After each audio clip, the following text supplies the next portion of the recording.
who is the Holy Spirit? Well, there's a lot to that. But I like to say that the Holy Spirit is Jesus without boundaries and limitations. The Holy Spirit is Jesus on the cloud, as you would put it in technical terms like technology. The Holy Spirit is the one who gives us boldness to evangelize. Think about what he did with Peter in Acts chapter 2. The same man who denied Jesus now boldly proclaiming the gospel. And for every time he denied Jesus, 1,000 people came to the Lord. Think about the Holy Spirit and how he stirs faith within the soul, causing us to believe for the miraculous in ways that we would not have otherwise believed. The Holy Spirit is the one who helps us to pray, because no man or woman, no matter how anointed they are, knows the way into the presence of God. Only the Holy Spirit knows the way into the presence. And so in prayer, he guides us. In worship, he reveals Jesus and makes him real, causing our hearts to be stirred and burn with holy fire to where we cannot contain that passion that overflows with us as adoration of Jesus.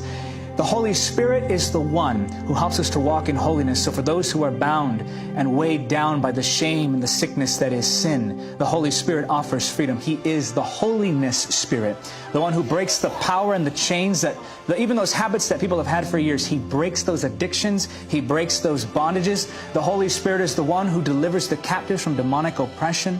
The Holy Spirit is the one who moves in us and gives us revelation of the Word. Sometimes when we read the Word, we're saying, I just want to see Jesus. He causes the information of the Word to go from just information to revelation, and revelation brings transformation.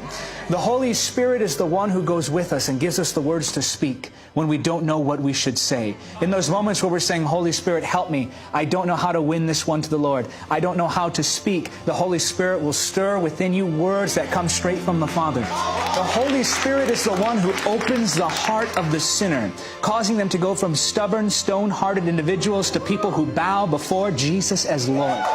The Holy Spirit is the one who anoints us for ministry and appoints us into the call of God. He takes ordinary lives and makes them lives that transform the world. I like to say that a single moment spent in the presence of the Holy Spirit can transform your life, but a life spent in the presence of the Holy Spirit can transform the nations. The Holy Spirit is that something more. He's that deep stirring. What was it, do you think, that caused the martyrs to lay down their lives and say, take my blood, we want to preach the gospel. Jesus is Lord. That's the Holy Spirit stirring the love of God in that heart, shedding the love of God abroad in our hearts. The Holy Spirit is the one who gives us all the promises of the Father. The Holy Spirit is the one who causes us to walk in the perfect will of God, not by the day, not by the hour, but down to the millisecond like Jesus. You really love the Holy Spirit. I could go on and on and on.